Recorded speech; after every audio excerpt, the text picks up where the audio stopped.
Mateus capítulo 5, do verso 33 até o verso 37.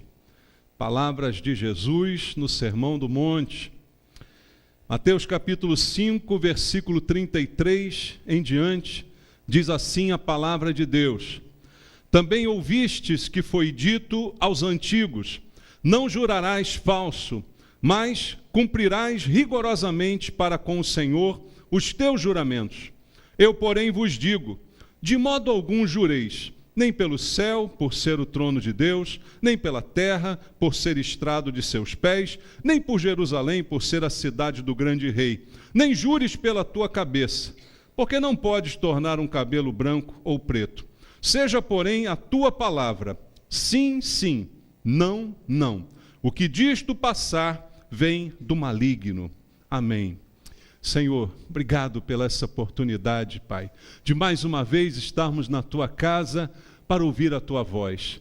Anseio do nosso coração, ouvir a palavra de Deus, ouvir o bom pastor Jesus falando conosco, Pai. Somos Tuas ovelhas, conhecemos a Tua voz, reconhecemos quando o Senhor fala. E é isso que nós queremos essa noite. Não estamos aqui para ouvir doutrinas de homens, nem filosofias, nem historinhas, mas a palavra que procede do Senhor, que é poderosa para mudar e transformar o nosso comportamento nesse mundo. E é isso que queremos, nos submeter à Tua palavra, para que haja uma transformação nas nossas vidas. Fala conosco, Senhor. E eu te peço particularmente, usa a minha vida como um instrumento em Tuas mãos, dá-me a unção do Teu Espírito, para que no poder do Espírito Santo a Tua palavra seja ministrada, barreiras sejam quebradas, barreiras de entendimento, de atenção, para que todos nós possamos ouvir a Tua voz e sairmos daqui alimentados, mudados, transformados.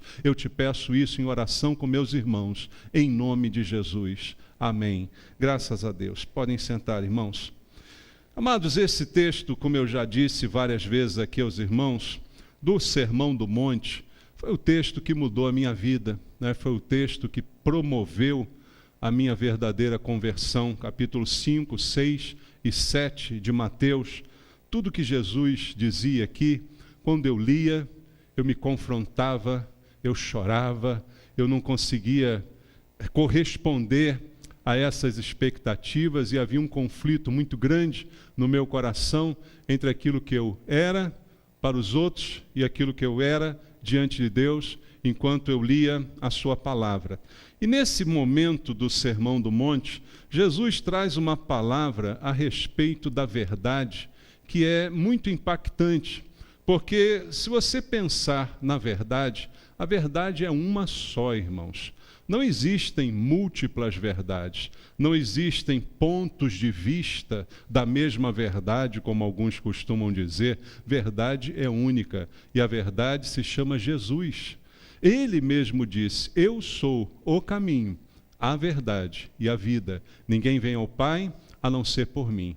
Então não há um outro aspecto, não há uma outra característica, um outro prisma para se olhar a verdade. A verdade se chama Jesus e Ele nos chamou a viver também na verdade. Somos filhos da verdade. Aliás, ele foi também quem disse que o diabo é o pai da mentira, e quando as pessoas mentem, elas se tornam filhas do diabo. Foi Jesus que disse isso lá em João 8,44. Então, há duas opções muito claras diante de nós, segundo Jesus. Ou eu sou filho da verdade, ou eu sou filho do diabo, das trevas. Então, a chamada de Deus aqui é para que a gente seja, de fato, filho da verdade. Mas, para isso, a verdade tem que ser refletida em nossa vida. Então, será que a verdade de Deus, ela é evidente na vida da gente, no comportamento, no viver diário? Era esse o meu grande conflito, quando comecei a ler sozinho o Novo Testamento.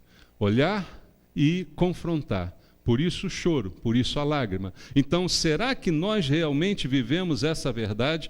A nossa vida espelha essa verdade? Ou há alguma dúvida sobre aquilo que dizemos, sobre o nosso comportamento diante das pessoas? Para começar a entender isso, algumas questões eu tenho que fazer para mim mesmo. Não adianta as pessoas me acharem verdadeiros. Eu preciso me achar autêntico também, concorda? Então eu preciso perguntar para mim mesmo: a minha palavra tem valor? Quando eu digo alguma coisa, eu cumpro aquilo que eu disse? Eu me empenho por cumprir a verdade daquilo que eu falei? Isso é um indício se eu sou ou não uma pessoa verdadeira. Mas quem pode saber de verdade isso sou eu, não os outros. Os outros podem ter uma ideia completamente equivocada de nós. A questão é, nós que sabemos quem somos, podemos responder a uma pergunta dessa e dizer: sim, a minha palavra tem valor, sim, quando eu falo, eu cumpro aquilo que eu digo, eu não engano, eu não contorno, eu não dou desculpas, eu falo e cumpro aquilo que eu falo. Esse é um grande indício. Ou será que nós somos, como algumas vezes já falei à igreja, como um cheque sem fundos? Você já viu um cheque sem fundo? O que diferencia um cheque sem fundo de um cheque com fundo? Nada. Quando você olha para os dois, é a mesma coisa. Você só vai ver a diferença quando você apresentar no banco, né, irmãos? Você não olha para um cheque sem fundo, igual nota falsa, talvez você consiga identificar, né? Tem uma textura, tem uma marca d'água, tem uma coisa, mas um cheque sem fundo é igualzinho o cheque com fundo, não muda nada, está lá escrito, assinado, bonitinho. Você só vai ver a verdade quando você apresentar no banco. E aí você vai ver se aquilo ali tinha realmente valor ou não. Porque quando nós emitimos um cheque, está escrito lá: pague por este cheque. Já leu essa letrinha pequenininha? Tem uma ordem ali. O cheque, na verdade, é uma ordem de pagamento. Você está dando uma ordem ao banco que pague por aquele papel um valor à pessoa que o apresentar. Então é uma ordem sua. Se ele não tem fundos, você está dando uma ordem mentirosa. Você está dizendo: pague por isso, mas eu não tenho valor, não tenho dinheiro para cobrir isso aqui. Então é como se nós fôssemos assim, o cheque sem fundo, se a nossa vida não refletisse a verdade que nós acreditamos, né? Então o cheque está lá, bonitinho, preenchido, assinado, mas não tem valor nenhum. Não se paga por ele o que você mandou que se pagasse, porque não havia fundos que compensassem aquela ordem de pagamento. Então, amados, será que de fato nós somos aquilo que nós dizemos que somos? Essa é uma questão, e esse texto, na verdade, todos esses textos de Jesus nos confrontam com essa realidade. Você é aquilo que as pessoas acham que você é. Você realmente é aquilo que você diz ser, porque às vezes nós dizemos ser alguma coisa, né? Nós temos muitos ditados, nós temos muitas palavras, nós dizemos: não, eu sou uma pessoa boa, eu sou uma pessoa honesta, eu sou uma pessoa justa, eu, aliás, gosto das minhas coisas todas muito certinhas. Você já disse isso? Muitos de nós falamos isso, né? Então a gente fala uma coisa, mas será que nós realmente somos aquilo que nós afirmamos ser? Somos em casa o que somos na igreja, por exemplo, né? Uma questão aí para a gente pensar, né? Esse era o grande conflito, porque eu lia a Bíblia e ia para o trabalho. Era uma coisa, quando eu chegava na Bíblia, era outra, e ficava aquela luta. Eu não tinha nem frequentado igreja ainda quando isso aconteceu. Era só eu e a palavra de Deus no Sermão do Monte, aqui nessa briga tremenda, né? Mas o que nós lemos aqui nesse texto é que para Jesus esse meio termo não vale. Não existe meia verdade, nem meia mentira, né, irmãos? Não existe. Não existe meio honesto. Você conhece alguém que é meio honesto? Essa pessoa é meio honesta, né? Conhece? Não, não existe. Ou é honesta ou não é honesta. Não existe meio honesta, não existe meia verdade, não existe meia mentira. Então, para Jesus, como ele diz aqui no verso 37, seja, porém, a tua palavra sim, sim, e não, não, não. Passou disso, tem uma origem. Qual é a origem? Vem do diabo. Passou dessa simplicidade, do que é sim é sim, do que é não, começou no porém, todavia, entretanto, já começou a vir do enxofre isso aí, né? Já começa a sentir aquele cheirinho de inferno, né, irmão? Você está dizendo, vem do maligno. Passou dessa simplicidade, a coisa já começa a ter um grau de malignidade. E aí a gente também precisa cuidar disso pessoalmente. Não de vigiar a vida dos outros, se os outros estão fazendo isso. Isso não importa para nenhum de nós. Isso importa para Deus. O que eu quero saber é se eu estou vivendo isso. Se o outro não vive, não me importa. Mas o que importa é se nós estamos individualmente vivendo isso aqui, ou se a gente é esse tipo de gente que é bonita, sorridente, maravilhosa por fora, mas por dentro é como Jesus disse, né, aos fariseus, são como sepulcros caiados. São muito bonitos, limpos, pentadinhos, tal, por fora, mas por dentro ossos, carne podre, cheiram mal e aquela coisa toda. E aí a gente vê aí os grandes estelionatários, né, que a gente já conhece da mídia e tal, todos eles tinham boa aparência, se vestiam bem, falavam muito bem, fluentemente. Você já viu essas histórias? São esses que enganam as pessoas, não é? São esses que mostram aquilo que na verdade não o são. E na Bíblia tem alguns exemplos, e eu queria deixar esses exemplos para a gente refletir essa noite. Porque são exemplos reais, como tantas outras histórias que você pode conhecer. Talvez alguns irmãos aqui tenham tido já uma experiência. Poxa, eu confiei numa pessoa, a pessoa parecia tão honesta, tão íntegra, a pessoa tinha uma boa aparência, ela tinha uma boa postura, ela falava muito bem. Olha, mas quando eu fui ver, não era nada daquilo. Muitos de nós podem ter tido essa experiência, mas nada melhor do que a gente olhar na Bíblia e ver que isso acontece com todo tipo de gente, inclusive com gente que teve algum contato com Deus. Então, o que eu quero dizer? Isso pode acontecer aqui, na igreja. A gente tem a ilusão, às vezes, que vai chegar na igreja, vai encontrar todo mundo santo, todo mundo lindo, cada um tem uma auréola na cabeça. Já viu isso? Você consegue ver a auréola na cabeça do seu irmão? Dá uma olhada aí, tem? Tem alguma auréola aí? Não, não vi. Tem na minha aqui? Não, não tem. Aquele arinho dourado, né, brilhando, flutuando na cabeça da gente. Às vezes dá uma ilusão, né, de que nós vamos achar isso nas pessoas. Não, nós não vamos achar auréolas na pessoa. O que eu quero achar na gente, em mim pelo menos principalmente, é a aparência de Deus, né? É a gente se tornar mais parecido com Jesus nas nossas ações, nas nossas escolhas, nas nossas opções. Isso é real. E na Bíblia você vai ver alguns personagens aqui comigo que passaram por essas situações. Aparentavam uma coisa, mas na verdade eram outra. Tiveram dons de Deus, tiveram encontros com Deus, foram usados por Deus, mas tem sempre um mais. Mas teve uma falha, mas o interior falou mais alto do que o exterior. Porque a Bíblia mesma diz que a boca fala do que está cheio o coração. Então é questão de tempo, uma hora ou outra vai sair aquilo que está cheio, uma hora ou outra vai transbordar. Então há uma ocorrência de pessoas aqui na Bíblia que servem de um exemplo no sentido do que a gente não deve fazer. É um exemplo bíblico que eu não devo imitar, mas é bíblico e está aqui para nós. Veja, o primeiro exemplo que eu gosto de usar é a vida de Saul. Você lembra do rei Saul, primeiro rei de Israel, não é? Primeiro rei, ele não foi escolhido pelo povo, embora o desejo de ter um rei fosse manifestado pelo povo, quem indicou Saul foi Deus. Deus o indicou. Deus o escolheu. O desejo era do povo, mas a indicação foi de Deus. E a vida de Saul, narrada nas Escrituras, é uma vida abençoada no início.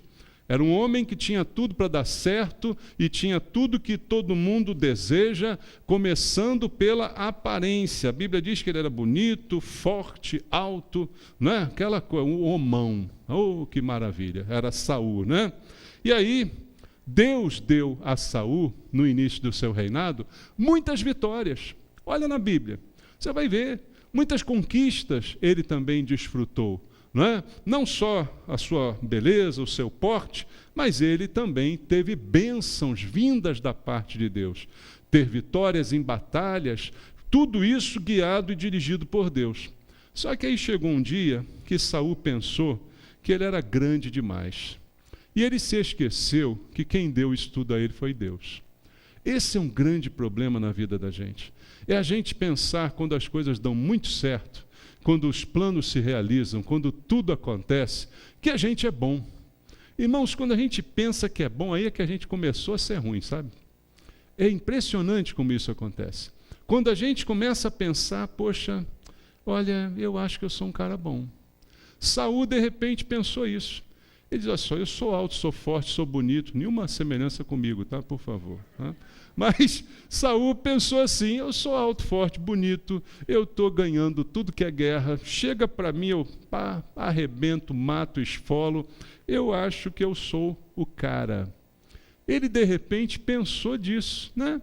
E aí começou a achar: eu acho que se Deus não tiver, eu continuo vencendo mesmo, porque eu acho que eu sou um predestinado. De repente ele pensou assim, né?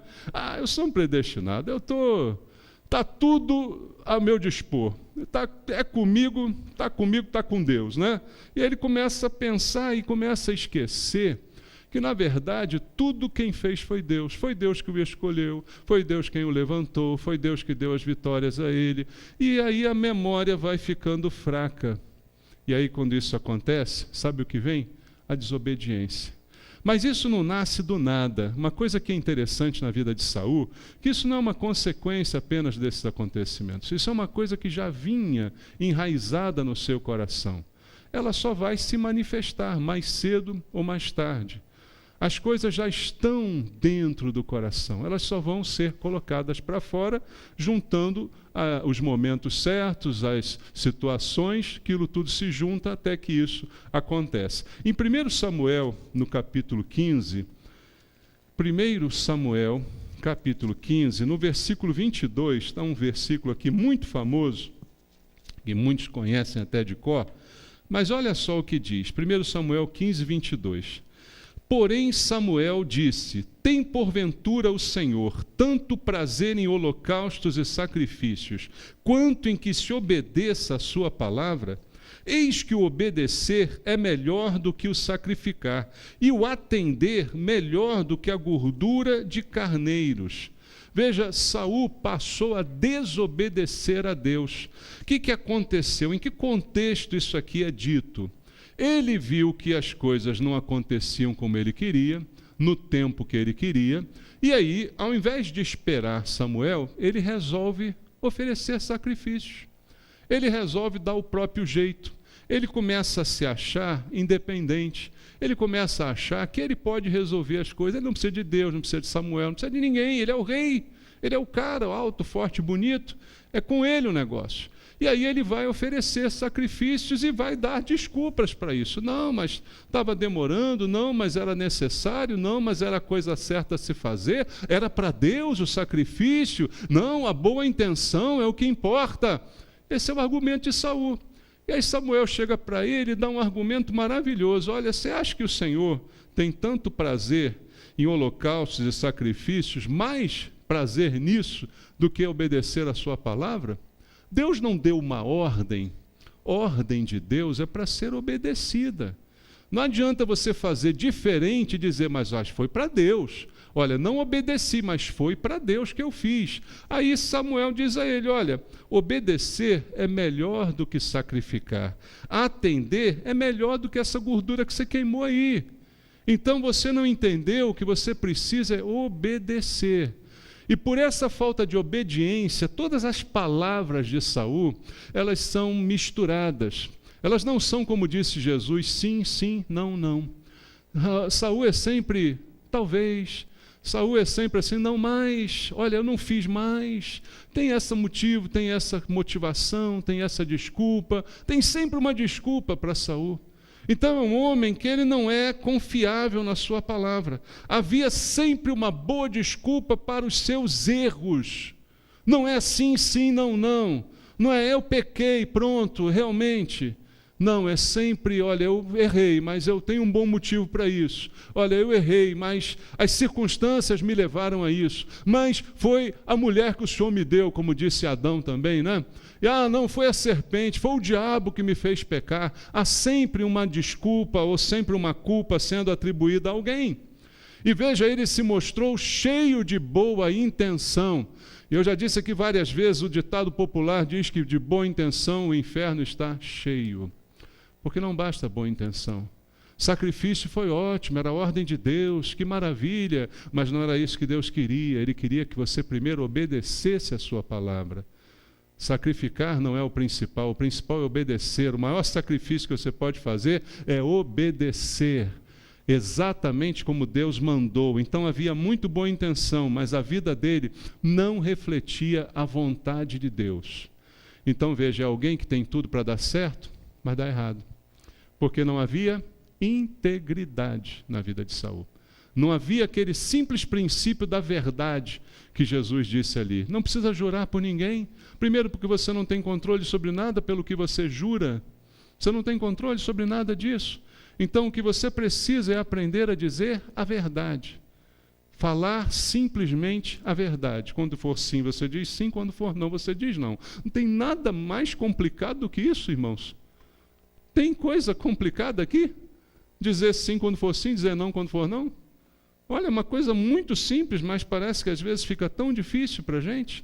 Veja um outro exemplo bíblico que eu quero compartilhar contigo, está no 2 Crônicas 26, 2 Crônicas 26, do 1 ao 3, o exemplo também de um homem abençoado.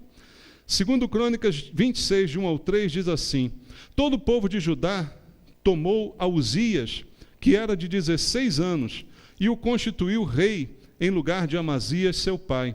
Ele edificou a Elate e a restituiu a Judá, depois que o rei descansou com seus pais. Uzias tinha 16 anos quando começou a reinar, e 52 anos reinou em Jerusalém. Era o nome de sua mãe, Jecolias, de Jerusalém. Veja, um jovem, um adolescente de 16 anos, foi elevado ao reino, e ele permaneceu como rei por 52 anos, diz a Bíblia.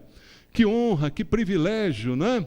Um homem abençoado desde a sua juventude, com 16 anos assumiu a responsabilidade destas e por 52 anos permanecer à frente do povo de Deus, o povo de Judá. Essa é a história do rei Uzias, irmãos. Mas veja, o versículo 15 desse mesmo texto, da história que começou assim, diz assim: fabricou em Jerusalém máquinas de invenção dos homens peritos, destinadas para as torres e cantos das muralhas, para atirarem flechas e grandes pedras. Divulgou-se a sua fama até muito longe, porque foi maravilhosamente ajudado até que se tornou forte.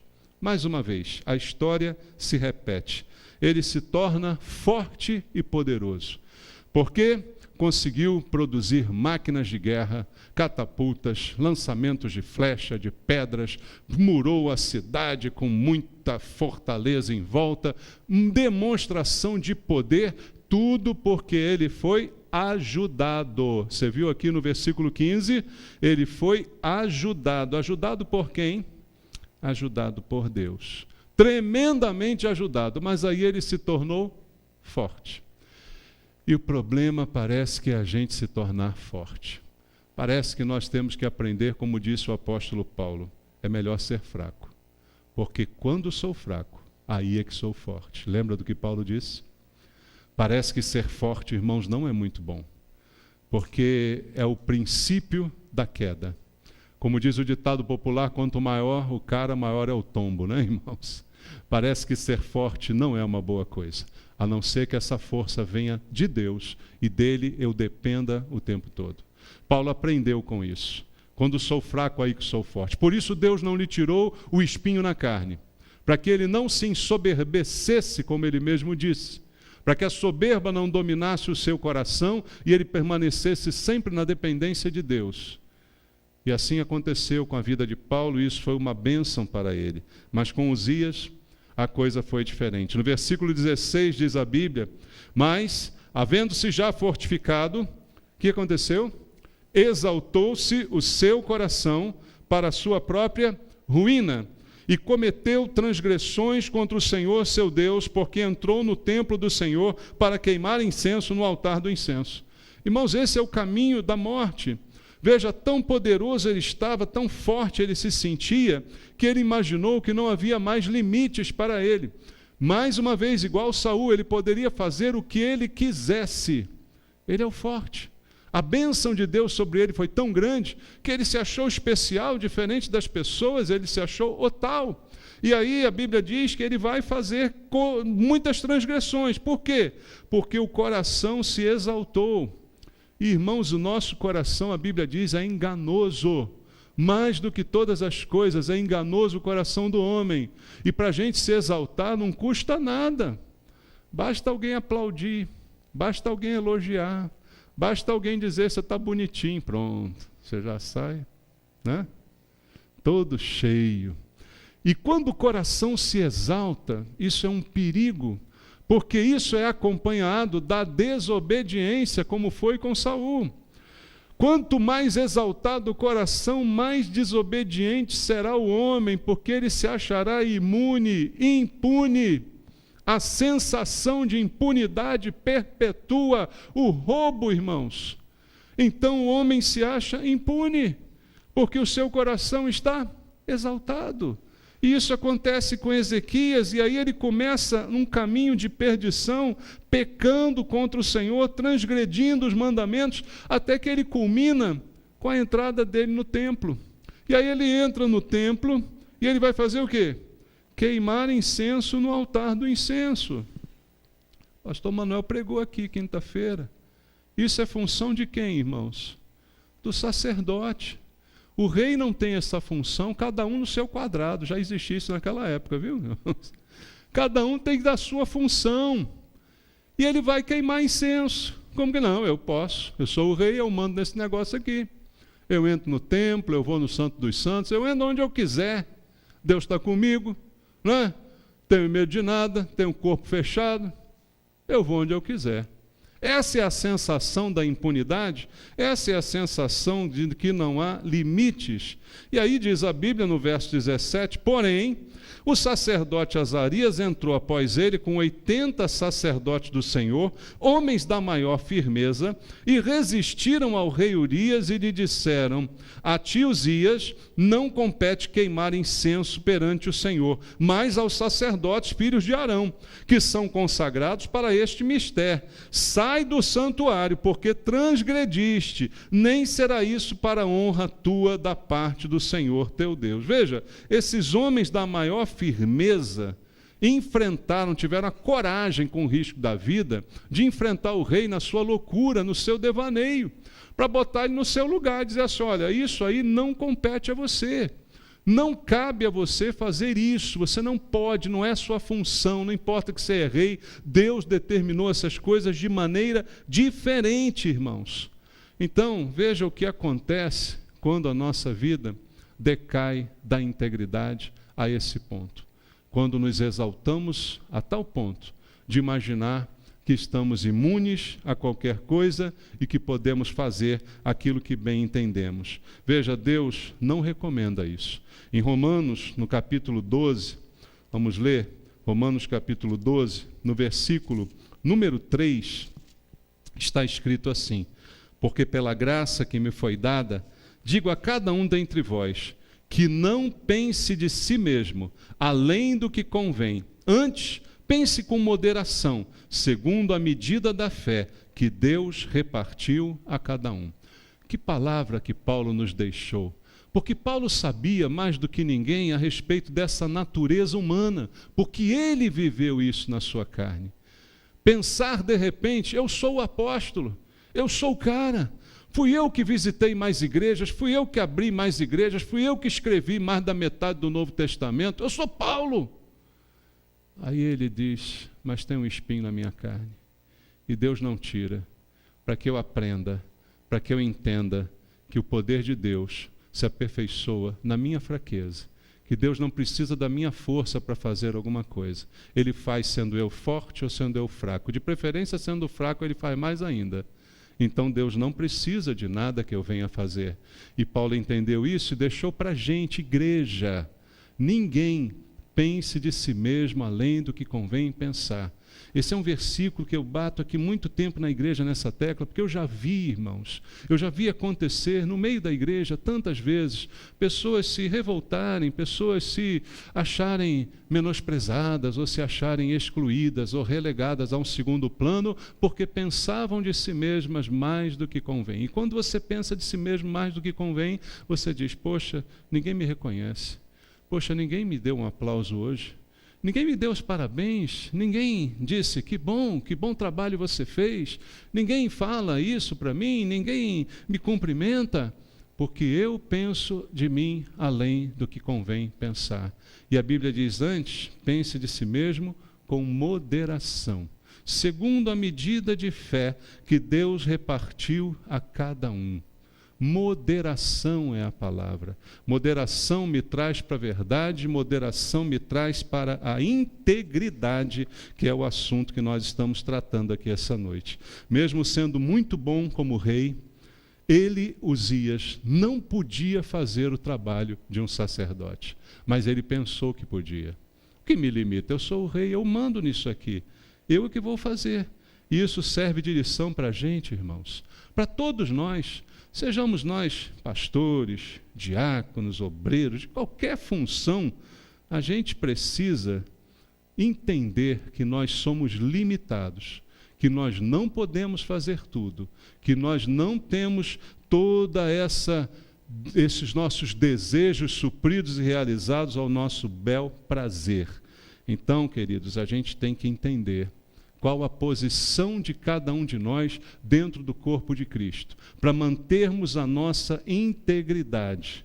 Se essa não é a minha função, eu preciso deixar quem tem essa função fazê-la e não achar que eu sou capaz de fazer aquilo que Deus não me deu como função. Senão, olha o que acontece. Continuando lá no texto, em 2 Crônicas, capítulo 26, voltando lá ao texto, veja o que a Bíblia diz a partir do versículo 19. Então, Uzias se indignou. Ele ficou indignado contra aqueles 80 homens da maior firmeza que ousaram contestá-lo, ousaram desafiar a sua vontade. Tinha o incensário na mão para queimar incenso. Indignando-se ele, pois, contra os sacerdotes, o que aconteceu?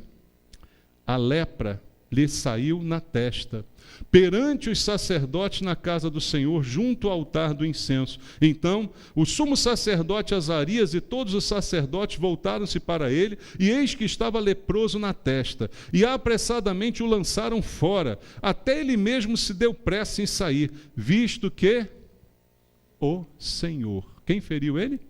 O Senhor. Não foram os sacerdotes, não foi por acaso, não foi azar.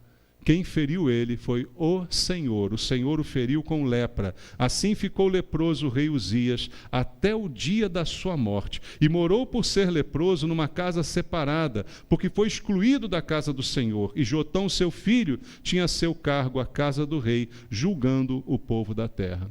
Veja o final desse homem tão abençoado por Deus.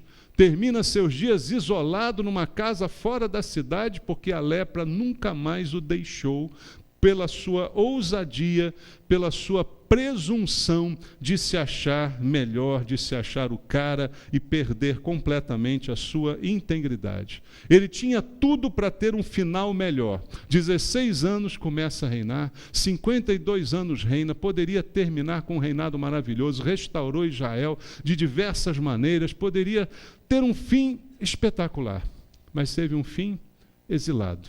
Exilado dentro da sua própria terra, perdendo o seu reinado, seu filho assumindo as suas funções, porque simplesmente perdeu a sua integridade.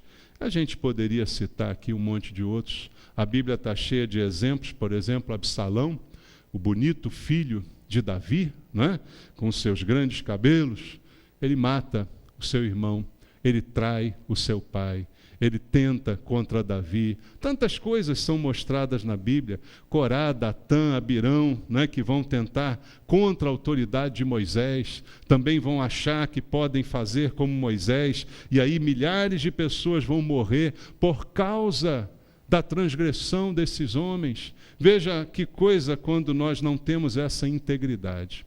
Então, amados, o que Deus quer falar conosco essa noite? Essa falta de integridade e verdade, ela na verdade é um grande perigo para nós, é um grande sinal de alerta.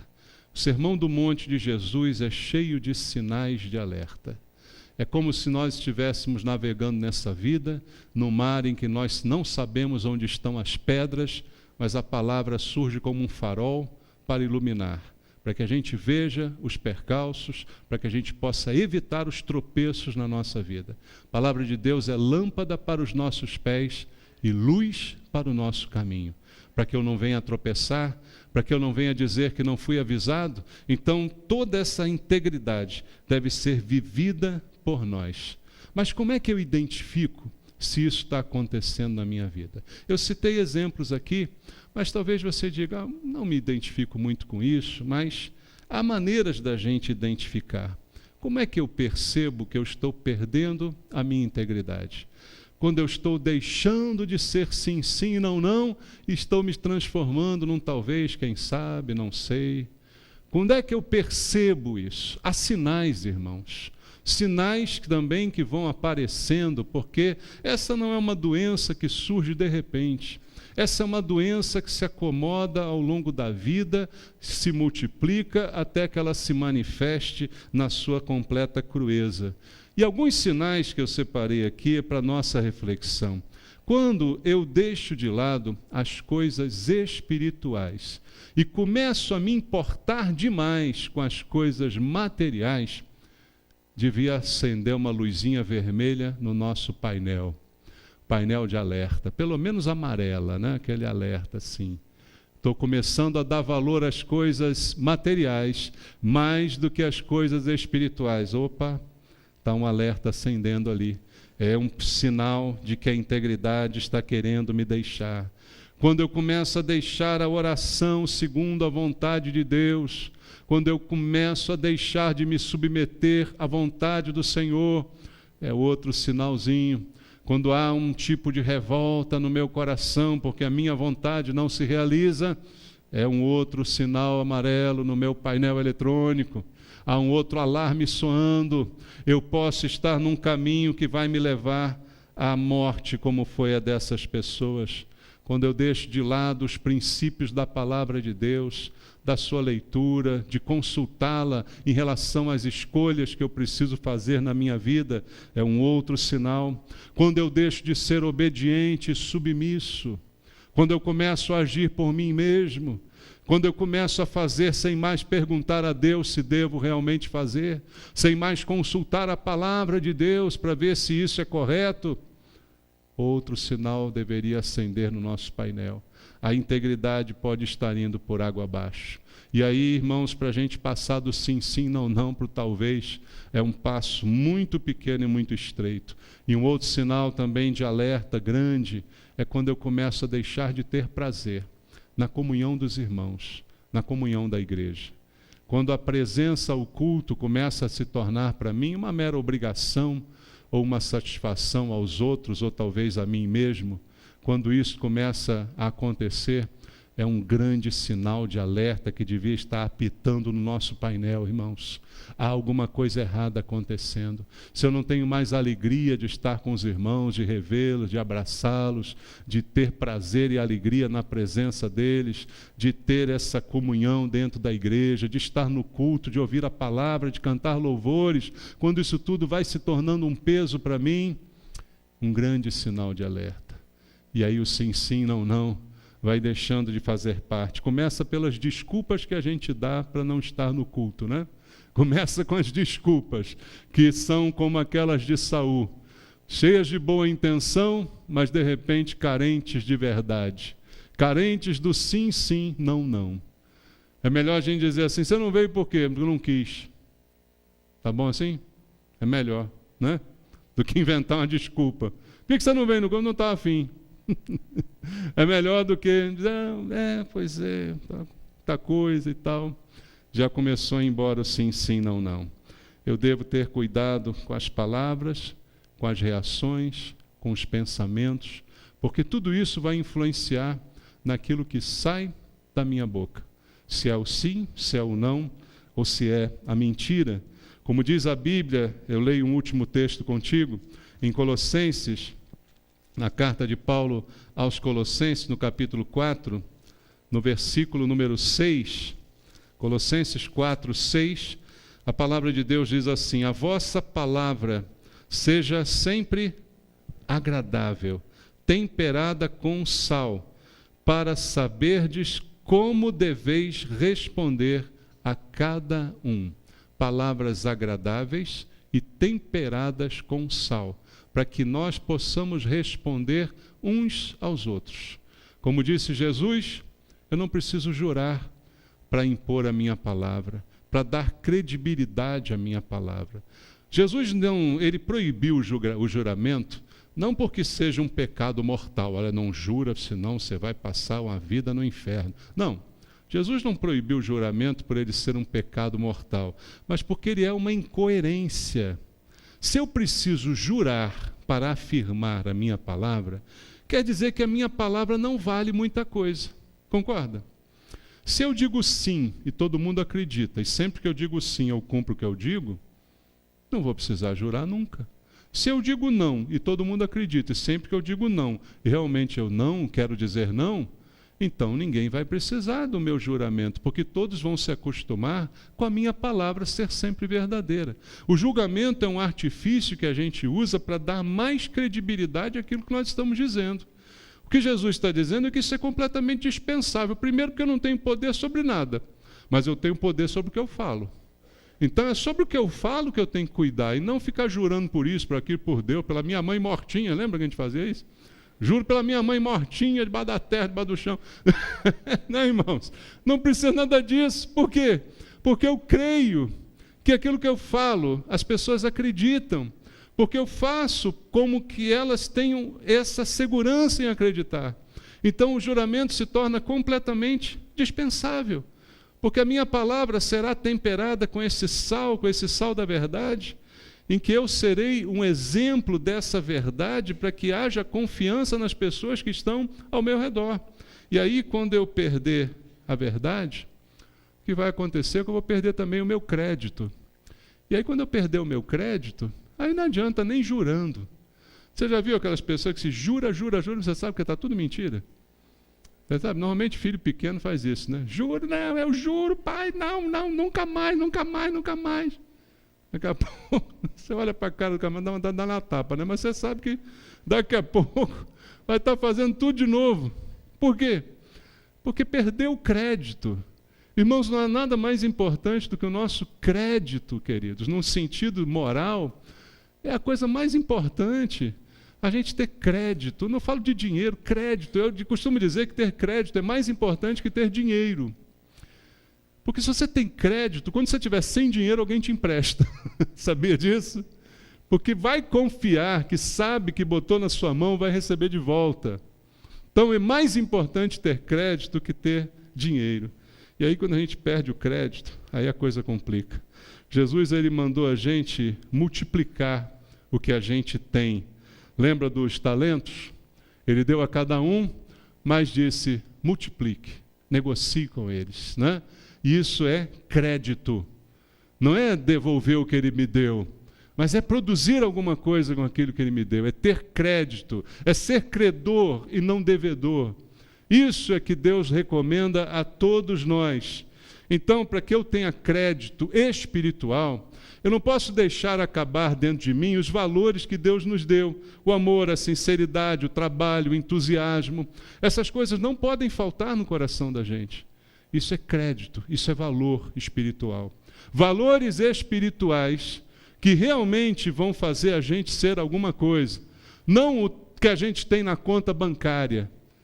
Que tem muita gente que tem muita conta bancária, veio tudo lá da propina, né? Mensalão, petrolão, todos os ãos que você conhece aí. Não, as malas do Gedel estão lá. E aí, o que adianta isso? O que adianta? Crédito é quando você está cheio das coisas de Deus, cheio dos valores espirituais que são eternos. Então, para que você não dê aquilo que você não tem, deposite essa confiança em Deus. Encha-se desses créditos para que Deus também mantenha a sua integridade. Veja, a mulher de Jó falou para ele, conservas ainda a tua integridade? Com tudo isso que está te acontecendo? Com toda essa dor, com todo esse sofrimento, toda essa doença, você ainda conserva a sua integridade? Ela ainda diz a ele, amaldiçoa Deus e morre. Como é que você pode conservar ainda? Eu conservo porque foi Deus que me deu. Essa integridade Nós temos que ter essa integridade, lutar por ela. Não que já sejamos perfeitos, como dizia Paulo, não que eu já tenha alcançado, mas prossigo para o alvo, para o prêmio da soberana vocação de Deus em Cristo. Essa é a vocação, esse é o chamado. Ser íntegro no meio da mentira, ser correto no meio da falcatrua, entendeu? Não ser corrupto no meio da corrupção. Esse é o chamado.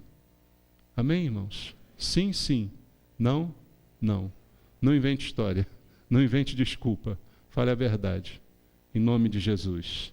Amém. Glória a Deus. Louvado seja o Senhor.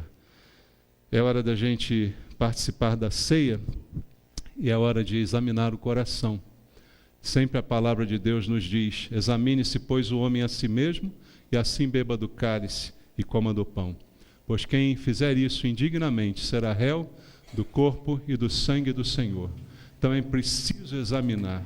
E esse exame é também o exame da integridade. Existe essa integridade? Se não, Deus já sabe que não. Mas Ele manda a gente examinar, não é para Ele descobrir, é para que eu descubra, para que eu perceba aquilo que Ele já sabe. E uma vez que eu perceba, eu corrija. É esse chamado que o Senhor tem para nós. Correção. Cada dia, uma nova oportunidade de fazer melhor do que fizemos ontem. Vamos louvar ao Senhor, vamos pedir a bênção de Deus. Senhor, eu te peço, abençoa teu povo nesse lugar, abençoa e levanta aqui pessoas íntegras, Senhor. Dá-nos essa integridade para vivermos na verdade do Senhor. Que todo erro, todo engano, toda mentira possam deixar a nossa vida, para que nós sejamos pessoas transparentes, meu Deus, para que nós sejamos por dentro e por fora, na frente ou escondido, a mesma coisa. É o que eu te peço, tanto por mim quanto por cada irmão, em nome de Jesus. Amém. Louvemos ao Senhor, receba a ceia do Senhor e vamos participar dela. Espírito do vivo Deus, manifesta o teu poder e revela peso na glória.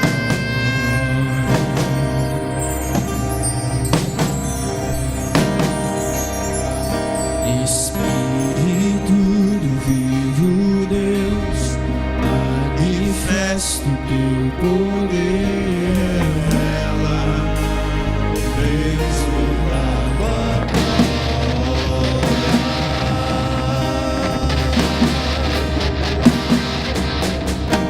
Espírito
Deus. Que esse peso de glória esteja sobre nós em todo o tempo.